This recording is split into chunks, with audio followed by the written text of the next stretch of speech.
My name is Sarah. I could give you some backstory about how I met Greg, about the wedding, about our kids. But I think it's unnecessary. None of that matters now. What matters is this: I've been married for years, and I've just made the most devastating choice I've ever made in my life. It wasn't something I planned. I didn't wake up one morning thinking, today, I'm going to destroy everything. It started small. Too small, actually. Little things I brushed off at first. Things I didn't even recognize as warning signs. Greg's never been a bad guy. He's a great father, a decent husband, but somewhere along the way, he became distant. I don't know if it was work, or maybe the kids, or maybe just the sheer exhaustion of doing life. Before we dive deeper into this story, I have one small request. Please subscribe, drop a like, comment, and hit that hype button to boost this channel so more people can discover these incredible stories.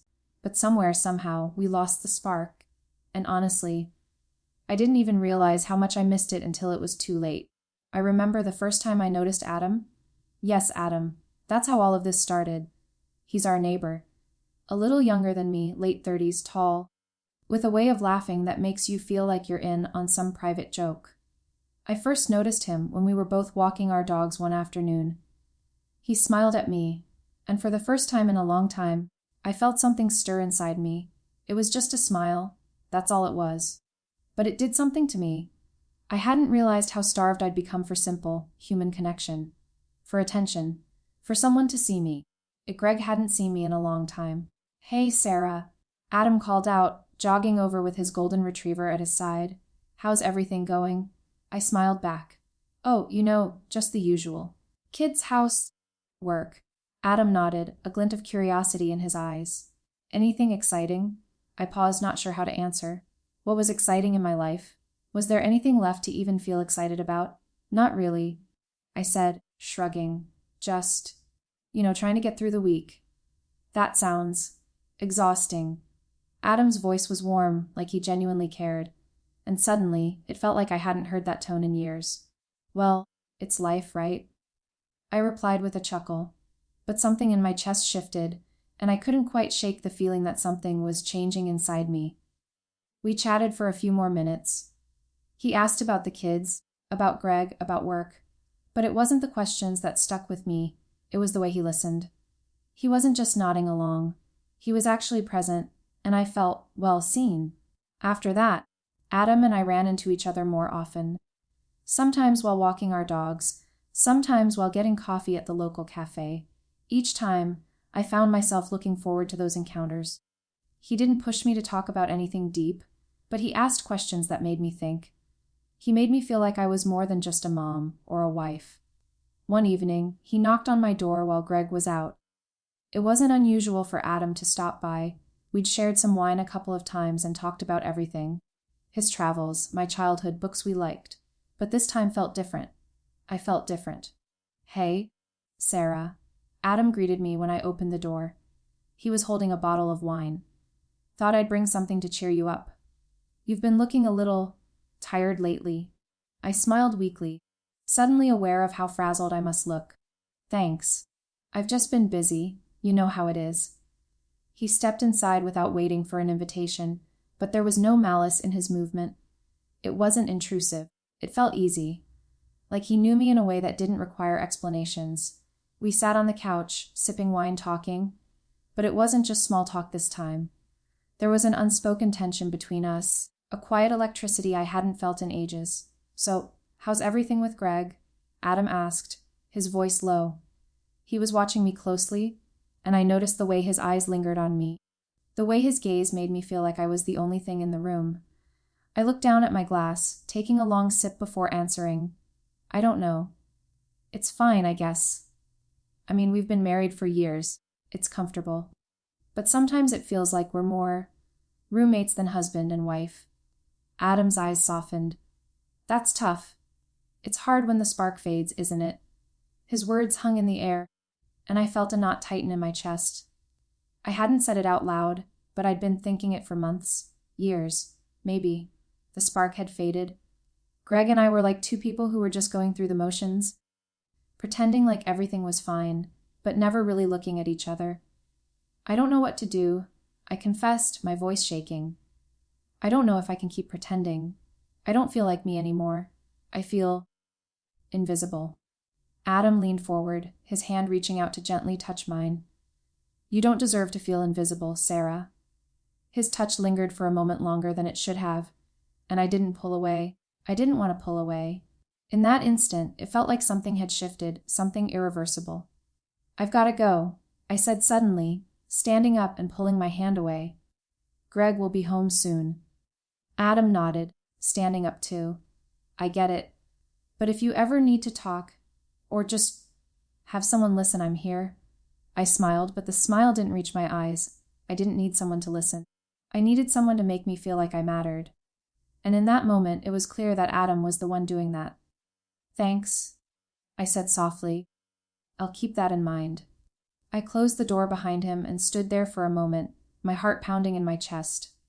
What was I doing? I didn't want to feel this way, but I did. The days after Adam's visit were strange. There was a heaviness in the air between Greg and me that I couldn't ignore. It wasn't that we fought or argued. God, no. We never did that anymore. It was just this unspoken truth, an emptiness that neither of us had the courage to face. I kept going through the motions, making dinner, helping the kids with homework, smiling at Greg when he came home from work, but none of it felt real. None of it felt like it mattered. I was tired of pretending, and the more I thought about Adam, the more I realized how desperately I needed to feel alive again. It wasn't even about him specifically. Adam was just a catalyst. What he represented to me was something I hadn't had in years. A spark.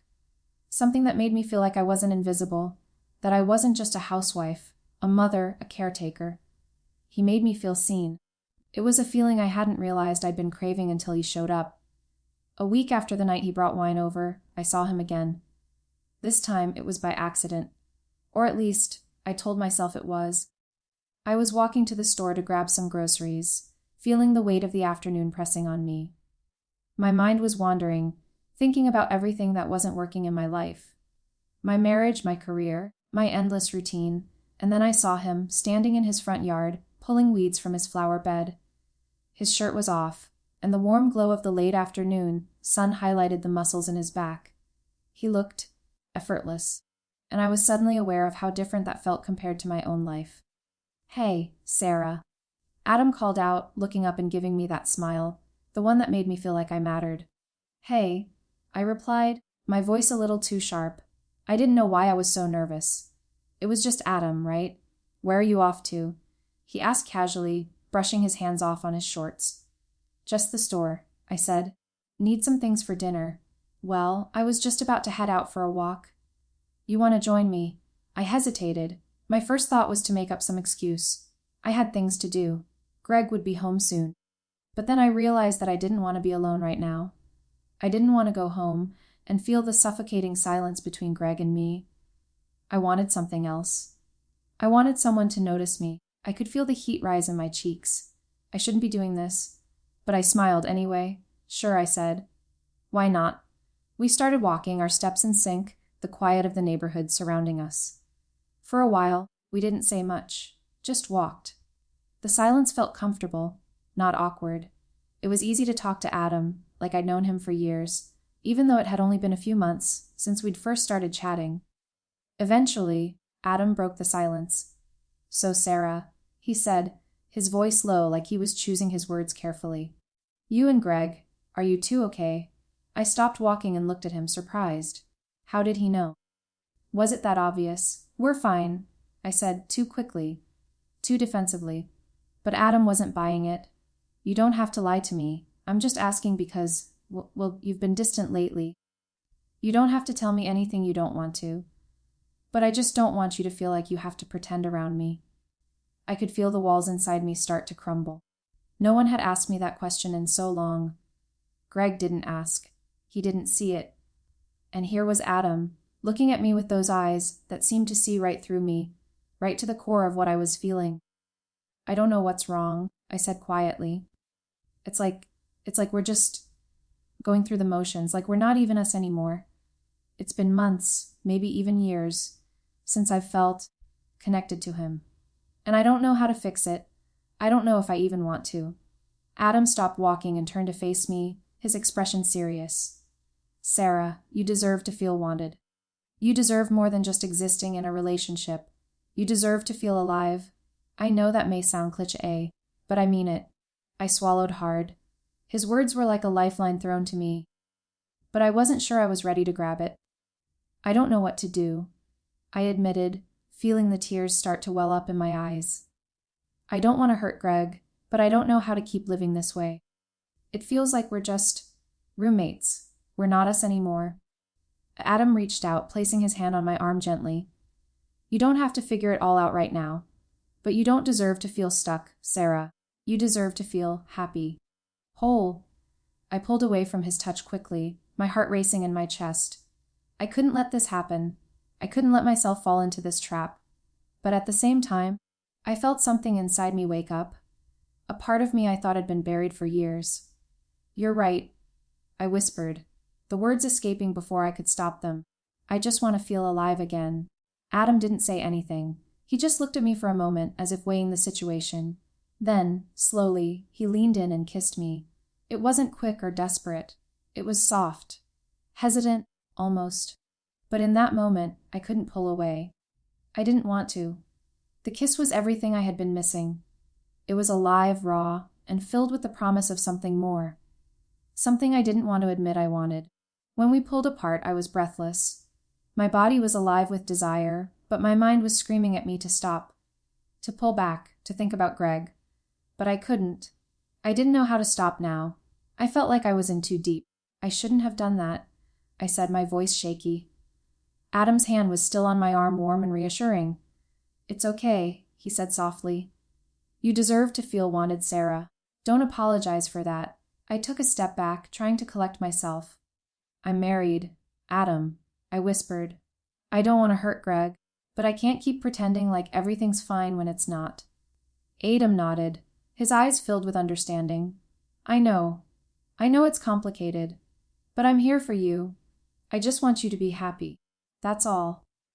The moment hung in the air like a fragile thing, and I felt like I was teetering on the edge of something I couldn't undo. When I finally went back inside, Greg was there, sitting on the couch with his laptop open, scrolling through work emails. He looked up when I walked in, but I couldn't meet his eyes. The weight of what had just happened felt like a storm cloud above me, and I was certain that, deep down, he could feel it too. I didn't see Adam for the next few days. It wasn't that I was avoiding him, but I needed time to process what had happened. I needed space to breathe, to figure out what I was feeling, and, honestly, I wasn't sure what that was. My emotions were a mess: guilt, excitement, fear, desire. Everything seemed to collide at once, like a storm that wouldn't pass. Greg was around more than usual. It felt like he was trying harder, which should have been a good thing, but I couldn't shake the feeling that something had shifted. Something between us. He kept asking me how I was doing, if I was okay, if I needed help with anything. It wasn't a bad thing, exactly. It was just different. Almost like he knew something was off, but he couldn't put his finger on it. One night, after we had put the kids to bed, Greg sat down beside me on the couch. He looked at me for a long time, his expression softer than usual. I could see the worry in his eyes. He was trying. He really was. But I wasn't sure it was enough anymore. I didn't know if anything could be enough. Sarah, Greg started, his voice hesitant. You've been distant lately. I don't know what's going on, but I just want you to know that I'm here for you. If there's something you're not telling me, I'm ready to listen. I stared at him, unsure how to respond. The words were there, floating on the tip of my tongue. I could tell him the truth. I could tell him how I felt invisible, how I felt like I was losing myself. But the truth was too big. It was too heavy to put into words. And deep down, I was terrified that if I told him, everything would come crashing down. I'm fine, Greg, I said, my voice sounding hollow even to my own ears. I'm just tired. You know how it is. Work. The kids. Everything. He nodded slowly, but I could see the doubt in his eyes. He wasn't buying it, and neither was I. I don't want us to drift apart, he said quietly. You mean everything to me. Sarah. I forced a smile, but it didn't feel real. I know, Greg. I know. The tension lingered in the air long after he went to bed, And I stayed up, staring at the ceiling. How had we gotten here? How had we become two people living in the same house, sharing the same life, but feeling like strangers? I loved him. I did, but it wasn't enough anymore. The next day, Adam texted me. "Are you free this evening?" I stared at the message for a long time, my heart pounding. I shouldn't respond.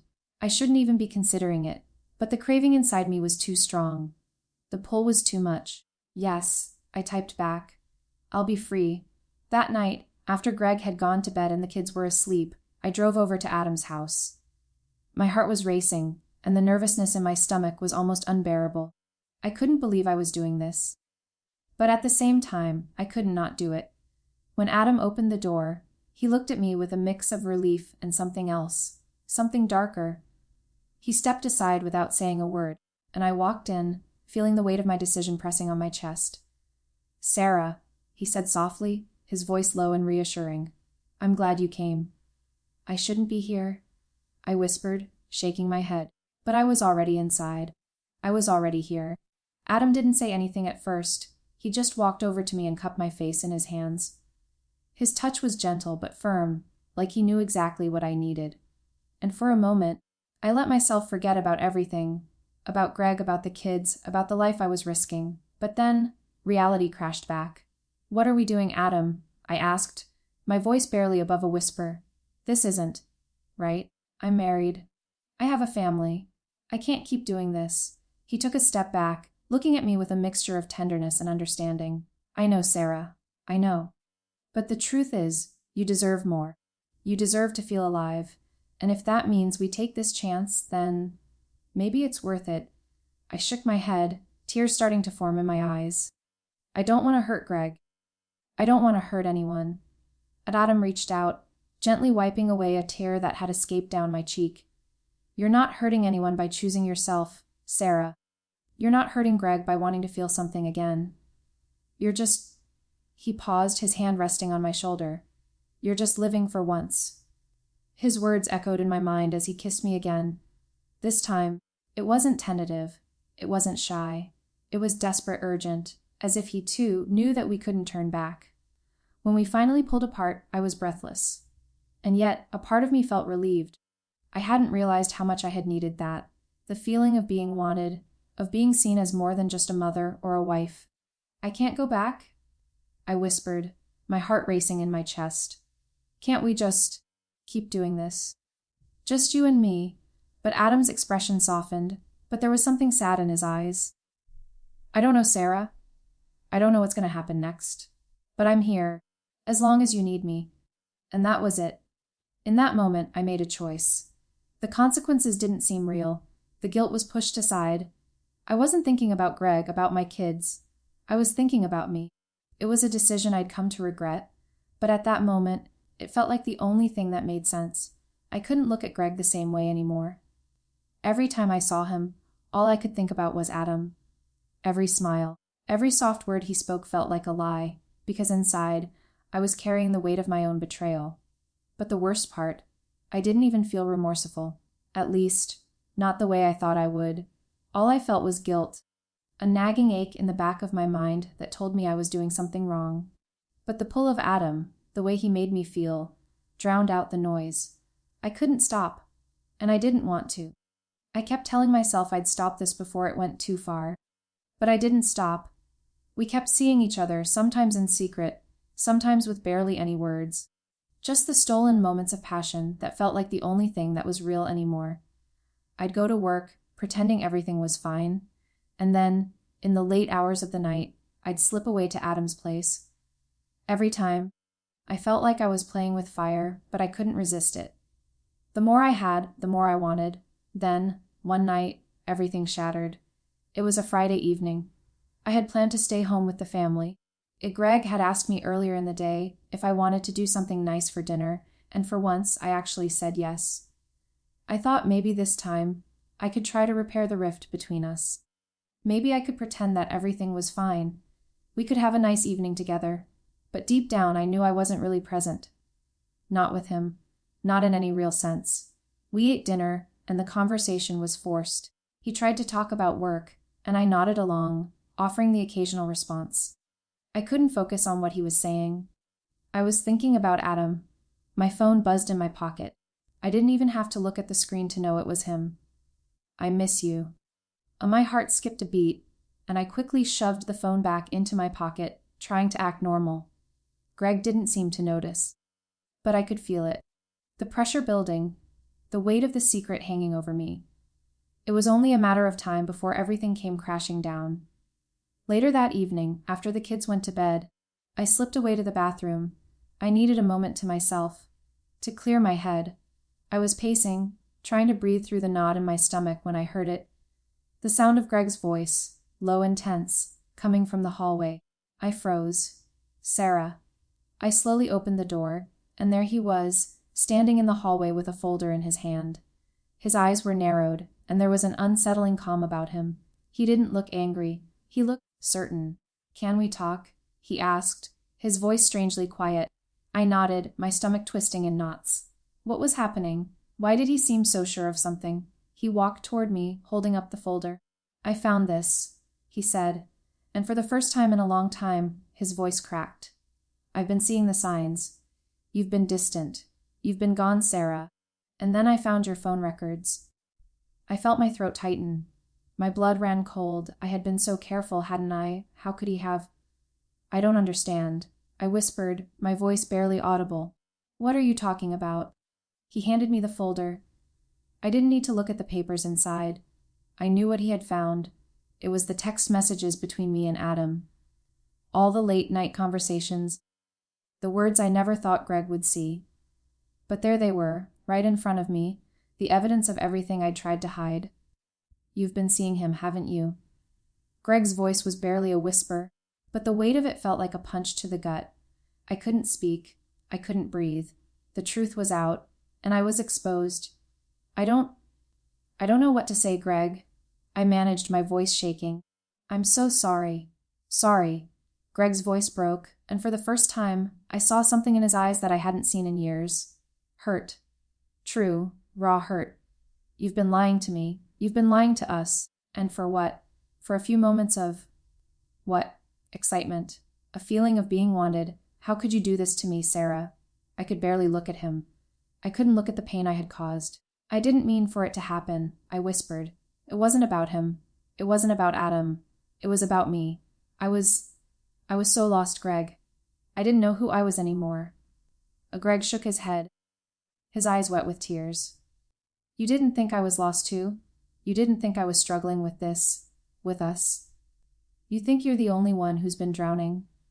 I felt a lump form in my throat, the weight of it pressing down on me.